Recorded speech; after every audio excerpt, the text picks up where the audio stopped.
போடும் பொய்த்திரையும் கிழித்து விடும் காலம் புரியும் அப்போது மெய்யான கோலம். இன்னைக்கும் கேமரா ஆன் பண்ணிட்டீங்களாப்பா? என்னப்பா ஃபீல் பண்ணி பாட விட மாட்டீங்களே? புதிய பூமி நண்பர்கள் அனைவருக்கும் வணக்கம். நான் ராஜ்பாபு. இது நடக்கும்னு எல்லாருக்குமே தெரியும். ஆனா பாருங்க, இவ்வளவு சீக்கிரம் நடக்கும்ட்டு யாருமே எதிர்பார்த்திருக்க மாட்டாங்க. அப்படி என்னங்க? அதை தானே பாருங்க இந்த காணொலிக்குள்ள ஒட்டுமொத்தமா வீடியோ ஆதாரங்களோட பார்க்க போறோம். அதற்கு முன்பாக நண்பர்கள் யார் சப்ஸ்கிரைப் பண்ணாமல் இருக்கீங்களோ சப்ஸ்கிரைப் செய்து புதிய பூமிக்கு ஆதரவு தருமாறு கேட்டுக்கொண்டும், இந்த காணொலியை முழுமையாக பொறுமையாக பார்க்க வேண்டும் என்று அன்புடன் கேட்டுக்கொண்டும் இந்த காணொலிக்குள்ள போய் முதலில் பாராட்டுகள், மனமார்ந்த நெஞ்சார்ந்த வாழ்த்துகளோடு சேர்த்து பாராட்டுகள் சிஎம் சார் விஜய் அவர்களுக்கு. ஒரு வார்த்தை சொன்னார் இல்லைங்களா? இந்த விஜய் தப்பு பண்ண மாட்டான், தப்பு பண்ணவும் விட மாட்டான். அது யாராக இருந்தாலும் சரி, என்னோட கவர்மெண்ட்ல என் கூடவே இருக்கிறவங்களாகவும் சரி, விட மாட்டான். சப்போஸ் யாருக்காவது அப்படி ஒரு எண்ணம் மனசுல இருந்துச்சுன்னா, நம்ம ஜெயிச்சுட்டு ஒரு ஆட்டம் ஆடி பார்க்கலாம் அப்படின்ற எண்ணம் யாருக்காவது இருந்துச்சுன்னா, இப்பவே இந்த நிமிஷமே அதை எரேஸ் பண்ணிருங்க. இங்க ஒரே சென்டர் தான், என் தலைமையில் உண்டான சென்டர். இந்த பக்கம் ஒரு சென்டர், இந்த பக்கம் ஒரு பவர் சென்டர், அங்க ஒரு பவர் சென்டர், அதெல்லாம் கிடையவே கிடையாது. இப்பவே சொல்லிடுறேன். அவர் சொன்ன அந்த வார்த்தை ரசிக்கும்படியாகவும் இருந்தது, நேசிக்கும்படியாகவும் இருந்தது, பாராட்டக்கூடிய வகையிலாகவும் இருந்தது. ஆனால் இதற்கு முன்பாக இதே போன்ற வார்த்தையை எம்ஜிஆர் அவர்களும் சொல்லியிருக்காரு, மறைந்த முன்னாள் முதல்வர் ஜெயலலிதா அவர்களும் சொல்லியிருக்காங்க. நான் தான் பவர், என்னை தாண்டி வேற எந்த பவரும் கிடையாதுன்ட்டு. அதை தொடர்ந்து இப்போ கொஞ்சம் பவர்ஃபுல்லா இன்றைய தலைமுறைக்கு மைக்ல சொன்னது உண்மையில் நல்லா இருந்தது. ஸோ நல்லது நல்லதா நடக்கும்போது அந்த நல்லதை கண்டிப்பா நல்ல முறையில் பாராட்டுவதுதான் உண்மையில் நல்லது. அந்த வகையில் இந்த நல்லதை நல்லபடியாக வரவேற்போம், பாராட்டுவோம், தப்பு கிடையாது. ஆனால் அதற்கடுத்த வார்த்தை சொன்னார் இல்லைங்களா? இந்த விஜய் தப்பு பண்ண மாட்டான், இந்த விஜய் தப்பு பண்ண மாட்டான், இந்த விஜய் தப்பு பண்ண மாட்டான். சொல்வது சுலபம், ஆனா பாருங்க அதை கடைபிடிப்பது ரொம்ப கஷ்டம். தப்பு பண்ண மாட்டேன்னு சொன்ன முதல் நாளிலேயே மாபெரும் தவறு ஒன்று நடந்து விட்டது. அதை ஒன்று என்று சொல்வதை காட்டிலும், நடந்த தப்போ தவறோ ஒன்று என்று சொல்வதை காட்டிலும் 2 என்று சொல்வதுதான் மிக பொருத்தமானதாக இருக்கும். உதாரணத்துக்கு, நேற்றைய தினம் நடந்த அந்த பதவியேற்பு விழாவை தமிழ்நாடு மட்டுமல்லாமல் நாடே உற்று நோக்கி கொண்டிருந்த தருணம். நேஷனல் மீடியா ஒளிபரப்பு செஞ்சுனுக்கிறாங்க, நாடே பார்த்து கொண்டிருக்கிறது. ஆனால் நேஷனல் லெவல்ல தமிழ்நாடு என்பது ஒரு மிகப்பெரிய கடன்கார மாநிலம் என்கின்ற வகையில ப்ரொஜெக்ட் பண்ணது. நம்ம தமிழ்நாடு கவர்மெண்ட் இருக்கிற அந்த நிலைமையை பத்தி நான் உங்ககிட்ட நான் சொல்லணும். கிட்டத்தட்ட 10 லட்சம் கோடிக்கு மேல கடன் வாங்கி வச்சுட்டு போயிருக்கிற இன்னைக்கு அந்த தமிழ்நாடு அரசு இருக்கிறப்போ, கஜானாவை சுத்தமா தொடச்சி வலிச்சு வச்சுட்டு போயிருக்கிறப்போ, தூக்க முடியாத சுமையை ஏத்தி வச்சுட்டு போயிருக்கிறப்போ, சோ அப்படிப்பட்ட ஒரு நிலைமையில தான் இந்த பொறுப்பை நம்ம கையில எடுத்திருக்கிறோம். சோ நேஷனல் மீடியா வழியாக நேஷனல் அளவுல பார்க்கும்போது என்ன நினைப்பாங்க? என்னப்பா இது, தமிழ்நாடு வளர்ந்த மாநிலம்னு சொன்னாங்களே, பொருளாதார வளர்ச்சியில 2வது இடத்துல இருக்குதுன்னு சொன்னாங்களே, 35 லட்சம் கோடி ஜிஎஸ்டிபின்னு சொன்னாங்களே, 2025ஆம் ஆண்டில் பொருளாதார வளர்ச்சி என்பது 11.19 என்றும், அது 2026ஆம் ஆண்டில் 13.4 உயரம்னு சொன்னாங்களே. அப்ப அதெல்லாம் பொய்யா? பொருளாதார வளர்ச்சி தமிழ்நாட்டில் இல்லையா? இத்தனை வருஷமா உட்டிருந்தாங்களா? தமிழ்நாடு பொருளாதார வளர்ச்சியில் 2வது இடத்துல இருக்குன்னு சொல்லி கடன்கார மாநிலம்னு சொல்றாரு புது சிஎம் அப்படின்னு பாருங்க. நேஷனல் அளவுல ஒரு ப்ரொஜெக்ட் பண்ணிக்காங்க, தமிழ்நாடு என்பது மாபெரும் கடன்கார மாநிலமாக மாறிவிட்டது என்று. இந்த கடன் அளவை குறித்து, 10 லட்சம் கோடி கடன் அளவை குறித்த விரிவான காணொலியை நேற்றைய தினம் பதிவு பண்ணியிருந்தோம். நண்பர்கள் அந்த காணொலியை பார்க்காம இருந்தீங்கன்னா இந்த வீடியோக்கு கீழே டிஸ்கிரிப்ஷன்ல அந்த வீடியோட லிங்க் கொடுக்குறோம். பார்க்காத நண்பர்கள் தயவு செய்து பாருங்க. அரசாங்கம் வாங்குகின்ற கடன், எந்த ஒரு மாநிலமோ அல்லது எந்த ஒரு நாடோ கடனே வாங்காத இடம் என்று எதையாவது ஒரு இடத்தை, ஒரு மாநிலத்தையோ ஒரு நாட்டையோ சுட்டி காட்ட முடியுமா? வளர்ந்த நாடுன்னு சொல்ற அமெரிக்கா மீது எக்கச்சக்கமான கடன் உள்ளது. ஆனால் வாங்கும் கடன் ஒரு மாநிலமோ அல்லது ஒரு நாட்டோட பொருளாதார வளர்ச்சியின் அடிப்படையில் அந்த நிதி குழுமம் அனுமதிக்கப்பட்ட வரம்புக்குள்ள வாங்குறாங்களா அல்லது வரம்பை மீறி வாங்குறாங்களா? வாங்குற கடனை அனாவசியமா செலவு பண்றாங்களா அல்லது அந்த மாநிலத்தோட வளர்ச்சிக்காக பயன்படுத்தப்பட்டிருக்கா, மக்களுக்கு கொண்டு போய் சேர்த்திருக்காங்களா? தமிழ்நாடு என்பது கடன்கார மாநிலம். ஒவ்வொரு துறையிலையும் எவ்வளவு கடன் வாங்கியிருக்காங்க, எவ்வளவு கடன்ல வச்சிருக்காங்க, எவ்வளவு ஊழல் பண்ணிருக்காங்க, எவ்வளவு சுரண்டி இருக்காங்கன்ட்டு எல்லாத்தையும் வெளிப்படையா வெள்ளை அறிக்கை மூலமா கொடுப்போம்னு சொல்றாங்க இல்லைங்களா? கண்டிப்பாக எங்க தலைவர் சொன்னாரு ஒயிட் பேப்பர் பப்ளிஷ் பண்ணுவோம். ஒவ்வொரு டிபார்ட்மெண்ட்லயும் என்ன இருக்கு, என்ன நிலைமை இருக்கு. ஏன்னா இந்த ஒவ்வொரு டிபார்ட்மெண்ட்டும் பல வருடங்களாக 50 வருடங்களாக கொள்ளையடிக்கப்பட்டு லூட்ட பண்ணிட்டு மோசமான நிலையில இருக்கு. அந்த நிலைமையை ஒரு ஆடிட் பண்ணி அது என்ன சிச்சுவேஷன்ல இருக்கு, என்ன செய்யணும் என்ன செய்யக்கூடாது, எதுல ஃபோக்கஸ் பண்ணணும், எதுல ப்ரையாரிட்டைஸ் பண்ணணும், எதெல்லாம் நம்ம முன்னெடுக்கணும் அப்படின்னு சொல்லி கம்ப்ளீட்டா ஒரு ஆடிட் பண்ணி ஒரு ஒயிட் பேப்பர் பப்ளிஷ் பண்ணி தமிழக மக்கள் அனைவரும் ஒவ்வொரு துறையும் என்ன நிலைமையில இருக்குன்னு தெரிஞ்சுக்கணும். தமிழ்நாட்டுல எந்த துறையிலும் பணமே இல்லாததை போல ஆரம்ப நாளிலேயே அமர்க்களம் ரொம்ப அட்டகாசமா இருக்கு இல்லைங்களா? அது மட்டும் கிடையாது, இந்த வெள்ளை அறிக்கை இதற்கு முன்பாக யாருமே கொடுத்தது இல்லையா? ஃபார் த ஃபர்ஸ்ட் டைம் இன்றுதான் பாருங்க தமிழ்நாட்டுல முதல் முறையாக நடக்க போதான். எந்த சீஃப் மினிஸ்டர் தமிழ்நாட்டில் ஹிஸ்டரியில் டே 1ல நாங்கள் ஒயிட் பேப்பர் சப்மிட் பண்ணுவோம்னு சொன்னது இதுதான் ஃபர்ஸ்ட். அதே எங்களுக்கு ட்ரஸ்ட் ஆஃப் த பீப்புள் நாங்கள் சம்பாரிச்சு நம்புறோம். நம்ம ஏதாவது சொன்னோம் இது குறித்து ஐயோ தனி மனித தாக்குதலில் ஈடுபடுறாங்களே அப்படின்னு நம்ம என்றைக்காவது தனி மனித தாக்குதலில் ஈடுபட்டிருக்கோமா? இருக்கிற உண்மையை மக்களின் பார்வைக்கு கொண்டு போய் சேர்க்கிறோம், அவ்வளவுதான். இப்ப பாருங்க, வெள்ளை அறிக்கை இதற்கு முன்பாக யாருமே கொடுத்ததில்லைன்ட்டு எவ்வளவு பெரிய பொய்யை சொல்றாரு. மறைந்த முன்னாள் முதல்வர் ஜெயலலிதா அவர்களும் சரி, மு.க. ஸ்டாலின் அவர்களும் சரி, ஆட்சி பொறுப்பு ஏற்ற கையோடு இதற்கு முன்பாக முந்தைய அரசாங்க காலத்தில் என்னென்ன செய்து வைத்திருக்கிறார்கள் என்பதை ஆட்சி தொடங்குவதற்கு முன்பாகவே வெள்ளை அறிக்கை வெளியிட்டு விட்டு தான் ஆட்சி தொடங்குறாங்க. உதாரணத்துக்கு 2001ஆம் ஆண்டிலேயே இந்த வெள்ளை அறிக்கையை வெளியிட்டிருக்காங்க ஜெயலலிதா அவர்கள். 2021ஆம் ஆண்டில் மு.க. ஸ்டாலின் அவர்கள் ஆட்சிக்கு வந்த காலத்தில் வெள்ளை அறிக்கை கொடுத்து விட்டுதான் ஆட்சியை தொடர்ந்தார்கள். சோ வெள்ளை அறிக்கை கொடுப்பது என்பது புதிதல்ல. முதல் முறையாக இந்த அற்புதம் அதிசயம் இன்றுதான் நிகழ்கிறது என்பதை போல பொய்யான மாயை தோற்றத்தை மறுபடியும் உருவாக்காதீங்க சோசியல் மீடியா மூலமா. ஏன்னா நீங்க சோசியல் மீடியாவில் உருவாக்கும் இந்த மாய தோற்றத்தை உண்மையாக நினைத்துக் கொண்டு இதற்கு முந்தைய தமிழ்நாடு வரலாறு தெரியாமலேயே பாருங்க இப்பதான் முதல் முறையாக நடக்கிறது என்று ஃபயர் விட்டுட்டு இருக்காங்க. சோ வெள்ளை அறிக்கை என்பது புதிதல்ல. இதற்கு முன்பாகவே தமிழ்நாட்டில் 2 கட்சியும் ஆட்சிக்கு வந்த சமயத்துல வெளியிட்டு இருக்காங்க. இப்ப இருக்கிற விஷயத்தை படிச்சு பார்ப்பதற்கு முன்பாக இதற்கு முன்பாக தமிழ்நாட்டில் என்னென்ன நடந்திருக்குன்ட்டு புரட்டி பாருங்க, தப்பு கிடையாது. 10 லட்சம் கோடி கடனை மட்டும் சொல்லும் போது அந்த மாநிலத்தோட மொத்த உள்நாட்டு உற்பத்தி பொருளாதார வளர்ச்சி என்பது இப்போ ஒரு மாநிலத்தோட மொத்த உள்நாட்டு உற்பத்தியின் அடிப்படையில் தான் பாருங்க ஒரு மாநிலத்துக்கு இந்த அளவுக்கு கடனை வழங்கலாம் அப்படின்ற ஒரு வரம்பு இருக்கும். உதாரணத்துக்கு 2025-26 இந்த ஆண்டோட மொத்த மாநில உள்நாட்டு உற்பத்தி என்பது 35 லட்சம் கோடி. சரியாக சொல்ல வேண்டும் என்று சொன்னால் 35,67,000 கோடி. தமிழ்நாட்டோட இந்த மொத்த ஜிஎஸ்டிபி 35,67,000 கோடியில் இருக்கிற இந்த ஜிஎஸ்டிபி அடிப்படையில் பினான்ஸ் கமிஷன் விதிக்கப்படும் வரம்பு என்பது கடன் வாங்குகிற அளவு 30% வரைக்கும் வாங்கி கொள்ளலாம் என்கின்ற அனுமதி அளிக்கிறது. பினான்ஸ் கமிஷன் 30% வரைக்கும் கடன் வாங்கலாம்னு சொன்ன உடனே 30% வரைக்கும் இருக்குதா, அப்ப வாங்கிக்க வேண்டியதான்ட்டு 30% வரைக்கும் வாங்கியிருக்காங்களா இல்ல 30% தாண்டி இருக்காங்களா? இல்லைங்களே. 2025-26 இந்த நிதியாண்டுக்குள்ள வாங்கி வைத்த அந்த வரம்பு சதவீதம் என்பது 26.1%. தனிநபர் ஒருவருக்கு ஒரு வங்கி கடன் கொடுக்குதுன்னு சொன்னா அந்த கடனை திரும்ப செலுத்தக்கூடிய அளவுக்கு உண்டான கெப்பாசிட்டி அவருக்கு இருக்குதா? வருமானம் எங்க இருந்து வருது? இந்த வருமானத்தை வைத்துக்கொண்டு அந்த நபர் கடன் கட்ட முடியுமான்னு பார்த்து தான் பாருங்க சிபில் ஸ்கோர்ல இருந்து அவரோட வருமானம் எல்லாத்தையும் செக் பண்ணிட்டு தான் தனிநபருக்கு ஒரு வங்கி கடனே கொடுப்பாங்க. தனிநபர் கடனே அந்த மாதிரி அவர் திரும்பி செலுத்தக்கூடிய அளவுக்கு உண்டான கெப்பாசிட்டி இருக்கான்னு பார்க்கும்போது மாநிலத்துக்கு பார்க்க மாட்டாங்களா? எதன் அடிப்படையில் கடன் கொடுக்குறாங்க? ஒரு மாநிலத்தோட மொத்த உள்நாட்டு உற்பத்தியின் அடிப்படையில் பொருளாதார வளர்ச்சியின் அடிப்படையில் தான் கடன் கொடுக்கப்படுகிறது. அப்படி பார்க்கும்போது கடன்கார மாநிலம்னு சொல்ற நம்ம அந்த பொருளாதார வளர்ச்சி அடிப்படையை எடுத்து சொல்லணும். மொத்த உள்நாட்டு உற்பத்தி அளவு எவ்வளவுன்னு சொன்னோம். அப்படி பார்க்கும்போது 35 லட்சம் கோடி. பொருளாதார வளர்ச்சி என்பது டபுள் டிஜிட். ஆனா பாருங்க இந்த 5 வருஷத்துல தான் பொருளாதார வளர்ச்சியே இல்லாததை போலவும் உள்நாட்டு உற்பத்தி உயராததை போலவும் கடன்கார மாநிலமாக மட்டும்தான் ஆக்கி வச்சிருக்காங்கன்ற ஒரு மாய தோற்றத்தை உருவாக்குறாங்க இல்லைங்களா? இதே கர்நாடக மாநிலத்தை எடுத்துக்கோங்க. ஒவ்வொரு வருஷமும் கடன் வாங்குற சதவீத அளவு என்பது 28%. பற்றாக்குறை என்பது 3.2%. நிதி குழுமம் நிர்ணயிக்கப்பட்ட அந்த வரம்பை தாண்டி தான் கடன் வாங்கப்பட்டிருக்கு கர்நாடகா மாநிலத்தில். அதே மாதிரி அந்த மாநிலத்தோட மொத்த உள்நாட்டு உற்பத்தி என்பது 25,17,000 கோடி.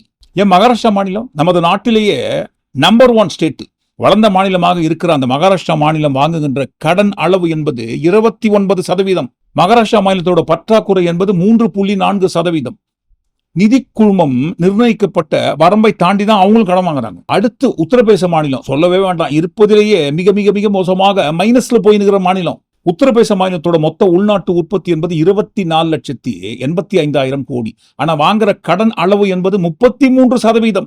பற்றாக்குறை என்பது 3.7%. நிதி குழுமம் நிர்ணயிக்கப்பட்ட வரம்பை தாண்டி கடன் வாங்குறாங்க. இதுல இருக்கிறதுலயே மிக முக்கியமான விஷயம் எதுவென்றால், தமிழ்நாட்டுக்கும் மகாராஷ்டிராவுக்கும் இடையில் இருக்கிற அந்த வித்தியாசம் என்பது பற்றாக்குறை. 45,49,000 கோடி உள்நாட்டு உற்பத்தி இருக்கிற அந்த மகாராஷ்டிரா மாநிலத்துல பற்றாக்குறை என்பது 3.4% அளவுக்கு. ஆனால் தமிழ்நாட்டில் பற்றாக்குறை என்பது 3%. சோ உதாரணத்திற்காக இந்த 4 மாநிலங்கள் தமிழ்நாடு, கர்நாடகா, மகாராஷ்டிரா, உத்தரப்பிரதேச மாநிலத்தை மொத்தமாக ஒப்பிட்டு பார்க்கும்பொழுது இது தமிழ்நாடு இருப்பதிலேயே அதிகப்படியான கடன் வாங்குகிற மாநிலமா நமது நாட்டிலேயே. இதுக்கு முன்னாடி சோசியல் மீடியாவில் நெரட்டிவ் செட் பண்ணியிருந்தாங்க. இப்போவும் சோசியல் மீடியாவில் தான் நெரட்டிவ் செட் பண்றாங்க. கஜானா காலி, கடன்கார மாநிலமாக மாறிவிட்டதுன்ட்டு. ஆனால் தமிழ்நாட்டில் இருப்பதிலேயே நமது நாட்டிலேயே அதிகமான கடன் வாங்குற மாநிலம் எதுன்னா தமிழ்நாடு தான்ட்டு சோசியல் மீடியாவில் நெரட்டிவ் செட் பண்ணியிருந்தாங்க. இது குறித்து பொருளாதார நிபுணர் ஒருவர் தமிழ்நாட்டில் இருக்கிற கடன் அளவு, கடனை குறைக்கிற இந்த சதவீதத்தை குறிப்பிட்டு ரொம்ப தெளிவா சொல்லியிருக்காரு பாருங்க. கடன் வாங்குறதுல முதல் இடத்துல இருக்குவாங்கிறது பொய்யான தகவல். கடன் வாங்குறதுல முதல் இடத்துல இருக்கிற ஸ்டேட்ஸ் நான் சொல்றேன். பீகார், கோவா, ஹிமாச்சல் பிரதேஷ், கேரளா, மணிப்பூர், மேகாலயா, மிசோராம், நாகாலாந்து, பஞ்சாப், ராஜஸ்தான், வெஸ்ட் பெங்கால், இவங்க தான் முதல் இடத்துல இருக்காங்க. கடன் குறைஞ்சுக்கிட்டே வர இடத்துல இருக்கிறதுல தமிழ்நாடு இருக்குது. இன்னொன்னு, இந்த சீலிங்க்கு ரொம்ப கீழே இருக்கிறதுல தமிழ்நாடு இருக்குது. அது ஒன்றிய அரசு நிதிக்குழு நிர்ணயிச்ச சீலிங் இந்த வரம்புக்கு உட்பட்டு வாங்க. ஆமா, இப்ப இந்த வருடத்துக்கு அமைச்சர் கொடுத்துருக்காங்களே 28% வேணுமோ, நம்ம 26.07 தான் இருக்கிறோம் அந்த சீலிங். சரி சார், முதலிடத்துல தமிழ்நாடு இருக்கு, அதத்தான் பொய்ன்னு சொல்றேங்க. சொன்னாரா? மறுபடியும் சொல்றோம், ஒரு மாநிலம் கடன் வாங்குவது தவறு கிடையாது. ஆனால் அந்த கடனை எந்த அளவுக்கு வாங்குறாங்க, உள்நாட்டு உற்பத்தியின் அடிப்படையில் அந்த வரம்புக்குட்பட்ட அளவுக்குள்ள வாங்குறாங்களா, அளவை மீறி வாங்குறாங்களா, அப்படி வாங்குகின்ற கடனை எதுக்காக பயன்படுத்துறாங்க? இதற்கு முன்பாக பிஸ்கே ஜேபி கட்சியோட முன்னாள் மாநில தலைவர் தமிழ்நாட்டில் இருந்தார் இல்லைங்களா, அவர் பேரை இப்ப சொன்னா கூட ஐயோ எங்களை குறித்து தான் சொல்றாங்க போதுன்னு அப்படின்னு அவங்களே நினைச்சுப்பாங்க. அதனால பாருங்க, அந்த பேரை சொல்லட தமிழ்நாட்டோட பிஸ்கே ஜேபி கட்சியோட முன்னாள் மாநில தலைவர் இருந்தார் இல்லைங்களா, அவர் இதே மாதிரி தான் விட்டிருந்தாரு. நீங்க வேணா பாருங்கண்ணா, நோட் பண்ணி பாத்துக்கங்கண்ணா, குறிச்சு வச்சுக்கங்கண்ணா. நானும் எங்கேயும் போறது கிடையாது, நீங்களும் எங்கேயும் போறது கிடையாது. அடுத்த வருஷம் நிதி ஆண்டு தொடங்கும் போது தமிழ்நாட்டில் அரசாங்க ஊழியர்களுக்கு சம்பளம் கொடுப்பதற்கே தமிழ்நாடு அரசாங்கத்திடம் பணம் இருக்காது. இதை நோட் பண்ணி வச்சுக்கங்கன்னு சொல்லி 5 வருஷம் ஆகுது. அந்த குரல் மீண்டும் பாருங்க மற்றொரு வடிவத்தில் தொடங்குகின்றது. தமிழ்நாட்டில் காசே இல்லை, கஜானா காலி, கஜானா காலிட்டு. ஆனா பாருங்க, கஜானாலாம் காலி இல்லைங்க. யார் சொன்னாங்க? ஏங்க, காலையில விடியதோ விடியலையோ எப்படிங்க எப்படி டக்குன்ட்டு கோடி கணக்கில் எடுத்து போட முடியுது? 5000 போடுறீங்க, 3000 போடுறீங்க, 2000 ரூபாய் கொடுக்குறீங்க, 1000 ரூபாய் கொடுக்குறீங்க, எப்படி போட முடியுது கஜானா காலினா? அப்போ கஜானா இருக்கு, கஜானாக்குள்ள காசு இருக்கு, பற்றாக்குறை இருக்குன்ட்டு நாங்க சொல்லுங்க. நம்ம சிஎம் சார் தான் சொன்னாரு. இல்ல காசு இல்ல காசு இல்ல அப்படின்னு சொல்றாங்க. ஆனா விடிய காத்தால எல்லார் அக்கௌண்ட்லயும் 5000 ரூபாய் போட்டுறீங்களா? அது எப்படி?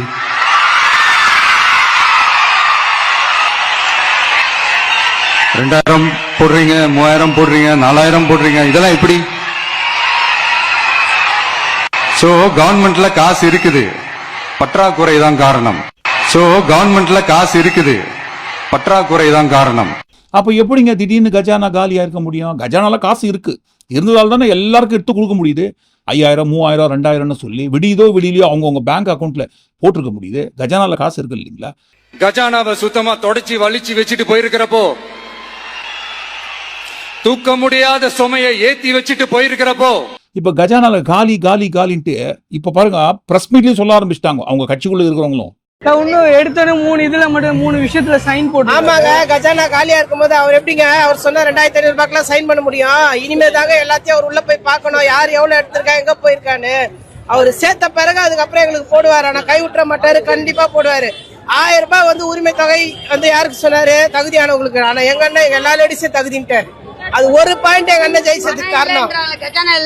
இப்ப மட்டும் ஒரு ஓட்டுக்கு 2000 ரூபாய் கொடுத்தாங்க, அது மட்டும் எங்க இருந்து வந்தாங்க? 5000 ரூபாய் கொடுத்தாங்களே, எப்படி கொடுத்தாங்க? 2000 ரூபாய் எப்படி கொடுத்தாங்க?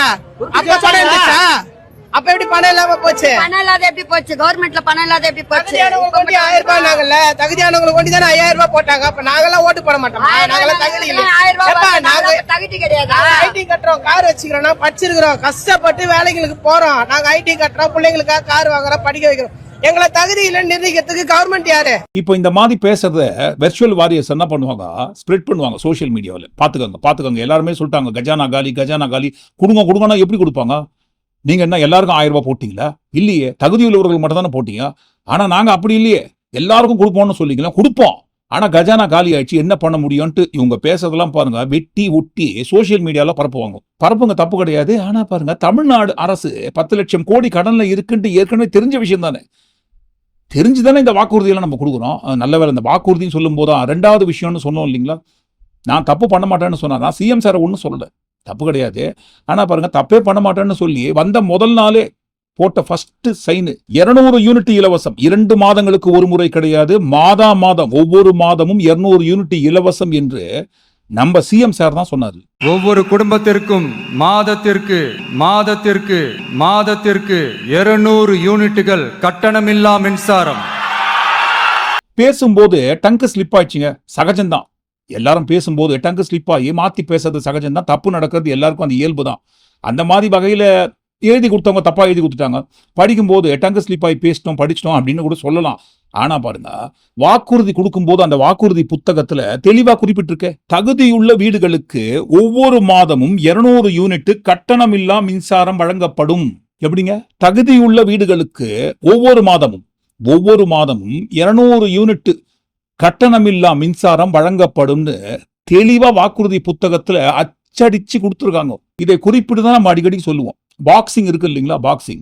அந்த பாக்ஸிங்க 2 பேர் சண்டை போட்டுக்கும் போது வெளியிலிருந்து பார்க்குற அந்த பார்வையாளர்கள் என்ன மாதிரி வேணா பேசிக்கலாம். ஓகே இப்படி அடிச்சிருக்கலாம், இந்த மாதிரி பண்ணிக்கலாம், இந்த மாதிரி விளையாடிக்கலாம் அப்படின்ட்டு என்ன வேணா பேசலாம். ஆனா அந்த பாக்ஸிங் ஸ்டேஜுக்குள்ள இறங்கினாதான் அந்த ஒன் ஆஃப் த பிளேயரா மாறும்போது தான் இந்த விளையாடுவோம் இல்லைங்களா, அந்த விளையாட்டோட வலி என்னன்னு புரியும். 108 வாக்குறுதிகள், சாரி 1008 வாக்குறுதிகள், 1008 வாக்குறுதிகள் கொடுக்கலாம். வெளியில் இருக்கிற வரைக்கும் என்னென்னமோ பேசலாம், அப்படி பண்ணிடலாம் இப்படி பண்ணிடலான்ட்டு. ஆனா பாருங்க, உள்ள வந்து போடுற முதல் கையெழுத்து என்ன மாதிரி கையெழுத்துங்க, அதிகப்படியான விமர்சனத்திற்குள்ளான கையெழுத்து. 500 யூனிட்டுக்குள்ள யூஸ் பண்றவங்களுக்கு, அதுவும் மாசம் கிடையாதுங்க, 2 மாதத்திற்கு ஒரு முறை 500 யூனிட்டுக்குள்ள யார் யூஸ் பண்றாங்களோ அவர்களுக்கு 200 யூனிட் கட்டணமில்லா மின்சாரம் வழங்கப்படும்னு போடுற ஃபர்ஸ்ட் கையெழுத்து. இப்போ 200 யூனிட் கட்டணமில்லா மின்சாரம்னு சொன்னா ஒவ்வொரு மாசத்துக்கு, அப்ப 2 மாசத்துக்கு 400 யூனிட் வருமே. ஒவ்வொரு குடும்பத்திற்கும் மாதத்திற்கு 200 யூனிட்டுகள் கட்டணமில்லா மின்சாரம். ஆனா இங்க என்ன பண்றாங்க, 2 மாதத்திற்கு ஒரு முறை 200 யூனிட் வரை கட்டணமில்லா மின்சாரம் வழங்கப்படும்ன்றாங்க. அப்ப ஒவ்வொரு மாசம்னு பேசந்தும் சரி, கொடுத்த வாக்குறுதியும் சரி, எங்க போச்சுட்டு கேட்பாங்க இல்லைங்களா. கடைசியில் இன்னைக்கு என்ன ஆச்சுங்க, நீங்க சோசியல் மீடியா மூலமாக வந்ததை போலவே இதே மாதிரி தான் பாருங்க, சோசியல் மீடியாவில் நீங்க கொடுத்த இந்த வாக்குறுதியை காத்துல பறக்க விட்டுட்டீங்கன்னு ட்ரெண்டிங் பண்றாங்க. அதுவும் பண்ற ட்ரெண்ட் எப்படிங்க, அவர் பேசின டைலாக் எடுத்து அவருக்கே திருப்பி போடுறாங்க. நாங்க என்ன வாயிலேயே வடை சுடுறதுக்கு டிஎம்கேவா? 2 மாசத்துக்கு ஒரு முறை 500 யூனிட்டுக்குள்ள யூஸ் பண்றவங்களுக்கு தான் 200 யூனிட் இலவசம் என்கின்ற அரசாணையை வெளியிட்டுறாங்க. ஆனா பாருங்க, வெளியிட்ட அந்த அரசாணையில் ஒரு தெளிவில்லாம இருக்கு. இப்போ புதுசா 200 யூனிட் இலவசம் 500 யூனிட்டுக்குள்ள யூஸ் பண்றவங்களுக்குன்னு சொல்றீங்களேங்க, இதற்கு முன்பாக 100 யூனிட் எல்லாருக்கும் இலவசமா கொடுத்துருந்தாங்களே கட்டணம் இல்லாம மின்சாரமாக, அது எங்கெங்கன்னு கேட்டாங்க. அது அரசாணையில் தெளிவா நீங்க சொல்லலுங்க, அந்த 100 யூனிட் கட்டணம் இல்லாம மின்சார திட்டம் அது வழக்கம் போல தொடரும்னு சொல்லலன்னு சொல்லி சோசியல் மீடியாவில் ட்ரெண்ட் ஆனதுக்கு அப்புறம் தான் பாருங்க மறு அறிக்கை வருகிறது. 100 யூனிட் கட்டணம் இல்லா மின்சார திட்டம் அதை நிறுத்தலைங்க, வழக்கம் போல அது ஏற்கனவே இருந்தது தொடரும்னு கேட்டதுக்கு அப்புறம் தான் பாருங்க திருத்தி வெளியிடுறாங்க. மாற்றம் வேணும் இல்லைங்களா, இதுதான் மாற்றம். எல்லாத்தையும் கேட்கணும், கேட்டு தான் நீங்க வாங்கணும். சும்மா நாங்களாம் கொடுக்க மாட்டோம், நாங்களா கொடுத்துருந்தா உங்களுக்கு எல்லாம் ஈஸியா வந்துருமா? வரக்கூடாது. இதற்கு முன்பாக ஈஸியா வந்திருந்த மாதிரிலாம் இப்ப வரக்கூடாதுங்க. எல்லாத்தையும் நீங்க கேட்கணும், எல்லாத்தையும் கேட்டு தான் வாங்கணும். இதற்கு முன்பாக இருந்த நலத்திட்டங்களை நிறுத்திட்டா கூட எங்களுக்கு நீங்க ஞாபகப்படுத்தணும். ஞாபகப்படுத்தி தான் என்னப்பா இதற்கு முன்பாக வழங்கி வந்த அந்த 100 யூனிட் கட்டணம் இல்லா மின்சார திட்டம் என்ன ஆச்சுன்னு நீங்க கேட்கணும். நீங்க கேட்டதுக்கு அப்புறம் தான் மறுபடியும் பாருங்க நாங்க திருத்தி இன்னொரு அரசாணை வெளியிடுங்க, தப்பு கிடையாது. ஆனா இது என்னங்க மாசம் 200 யூனிட் கொடுக்குறேன்னு சொல்லிட்டு இப்ப 2 மாசத்துக்கு ஒரு தடவை மாத்திட்டீங்க. 500 யூனிட்டுக்குள்ள யார் தாங்க யூஸ் பண்ண முடியும்? அதுவும் 2 மாசம் வரைக்கும் இப்போதைக்கு 500 யூனிட்டுக்குள்ள யார் தான் யூஸ் பண்ணுவாங்க?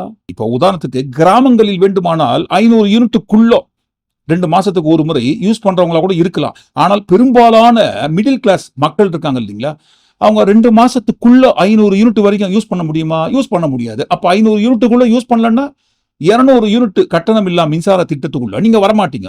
சோ உங்களுக்கு அந்த திட்டம் வராது. வாக்குறுதி கொடுக்கும் போதும் சரி, போடுற முதல் கையெழுத்தும் ஒவ்வொரு மாசத்துக்கும் 200 யூனிட் கட்டணம் இல்லா மின்சாரம்னு சொல்லிட்டு இப்ப பாருங்க 500 யூனிட் வரை, அதுவும் பாருங்க கண்டிஷன் சப்ளை, மியூச்சுவல் ஃபண்டு மாதிரி ஒரு ஓரமா போட்டிருப்பாங்க இல்லைங்களா, ரொம்ப ஆபத்தான விபரீதமான விஷயங்கள் எல்லாம் ஒரு ஓரமா போட்டிருப்பாங்க. டேர்ம்ஸ் அண்ட் கண்டிஷன்ஸ், இதுக்குள்ளாம் போய் மாட்டிக்காதீங்க அப்படின்னு. கிட்டத்தட்ட அதே மாதிரி தான் பாருங்க.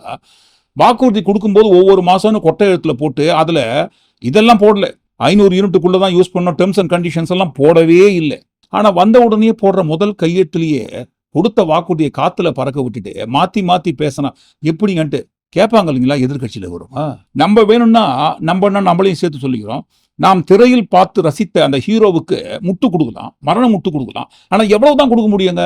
மற்றவங்களை போல கிடையாது. மற்ற அரசியல்வாதிகளை போலவோ, மற்ற அரசியல் கட்சிகளை போலவோ, மற்ற ஆட்சியை போலவோ இது இருக்காது. எல்லாத்திலையும் மாற்றம் மாற்றம் மாற்றம்னு சொல்லி இதற்கு முன்பாக இருந்த ஆட்சியாளர்கள் கொடுத்த வாக்குறுதியை காத்துல பறக்க விட்டதை காட்டிலும் ஆரம்பத்திலேயே என்ன பாருங்க, ஒரு கட்சி ஆட்சி அமைத்து 2-3 ஆண்டுகள் கழித்து 100-150 வாக்குறுதியை நிறைவேற்றிட்டோம்பா, ஓகே ஒரு 5-10 மிஸ் ஆயிடுச்சா, விட்டுருங்கப்பா பரவாயில்ல போட்டோம் அப்படின்னு சொல்லி கொடுத்த வாக்குறுதிகளை ஒரு 3 ஆண்டுகள் கழித்து பறக்க விட்டுருந்தா கூட பரவாயில்ல. வந்து உட்கார்ந்த முதல் நாளே டேர்ம்ஸ் அண்ட் கண்டிஷன்ஸ் அப்ளைக்குள்ள கொண்டு வந்தா எப்படிங்கன்னு கேட்பாங்க இல்லைங்களா. ஒரு பக்கம் தமிழ்நாடு அரசு கஜானால காசெல்லாம் இல்லாம இல்லைங்க, இருக்குங்க, பற்றாக்குறை தான் காரணம்னு அன்னைக்கு சொன்னோம். இன்றைக்கு பாருங்க வந்த கையோட கஜானா காலி ஆயிடுச்சுங்க, எப்படிங்க நாங்க சொன்னதெல்லாம் நிறைவேற்ற முடியும்னு அழ ஆரம்பிக்கிறோம். ஒவ்வொரு மாதமும் 200 யூனிட் கட்டணம் இல்லா மின்சாரம்னு சொன்னோம். இன்றைக்கு பாருங்க வந்த கையோட 2 மாசத்துக்கு ஒரு முறை 500 யூனிட்டுக்குள்ள யூஸ் பண்றவங்களுக்கு தான் 200 யூனிட் கட்டணம் இல்லா மின்சாரம்னு மாத்திட்டோம். மாற்றம் மாற்றம்னு சொல்றது எல்லாமே இதற்கு முன்பாக கொடுத்தது எல்லாத்தையும் நாங்க மாத்தி மாத்தி தான் மாற்றத்தை கொடுக்க போறோம்னு சொல்றோம். அந்த மாற்றத்துக்கு பின்னாடி இருக்கிற மாற்றத்தின் அறிகுறிகள் இந்த மாற்றம் தானோ? சொன்னது ஒண்ணு செய்வது ஒன்று, எல்லாத்தையும் மாத்தி மாத்தி தான் செய்வோன்ட்டு தெரியாதுங்க. நீங்க என்ன நினைக்கிறீங்க? நாங்க என்ன நினைக்கிறோம்னா, நல்லது செய்தால் நல்லதை நல்லபடியாக எல்லா நல்ல விஷயத்தையும் நல்லதாக பாராட்டுவோம். உதாரணத்துக்கு பெண்கள் பாதுகாப்புக்காக ஒரு சிறப்பு படை அமைக்கப்பட்டிருக்கு, போதைப் பொருள் ஒழிப்பதற்காக தனிப்படை அமைக்கப்பட்டிருக்கு. சோ இதெல்லாம் பாருங்க வந்த கையோடு அரசாணை வெளியிட்டு போடுற முதல் கையெழுத்தை பாராட்டலாம், தப்பு கிடையாது. ஆனால் அது சிறந்து விளங்க வேண்டும். ஒரு விஷயத்தை கொண்டு வருவது தப்பு கிடையாது, ஆனால் கொண்டு வந்த விஷயம் அது ப்ராப்பரா பக்காவா பர்ஃபெக்டா ஒர்க் பண்ணுதான்ட்டு அதை வாட்ச் பண்ணிட்டே இருக்கணும், ஃபாலோ பண்ணிட்டே இருக்கணும். அதற்கும் முன்னுதாரணமாக இந்த காணொலிக்குள்ள சொல்ல மாட்டாங்க, இன்னொரு காணொலியை வெளியிடும் போது அந்த காணொலியில் சொல்றோம். ஒட்டுமொத்தமா கூட்டி கழிச்சு இந்த காணொலிக்குள்ள வந்த எல்லா விஷயங்களை குறித்து நீங்க என்ன நினைக்கிறீங்கன்னு கண்டிப்பா உங்க கருத்துக்களை பதிவு பண்ணும்போது வந்த கையோடவே காத்துல பறக்க விட்ட இந்த வாக்குறுதிகள் குறித்தும் தவறாம உங்க கருத்துல பதிவு பண்ணுங்க. மீண்டும் நாளை காணொலியில் நாம் சந்திப்போம். நன்றி, வணக்கம்.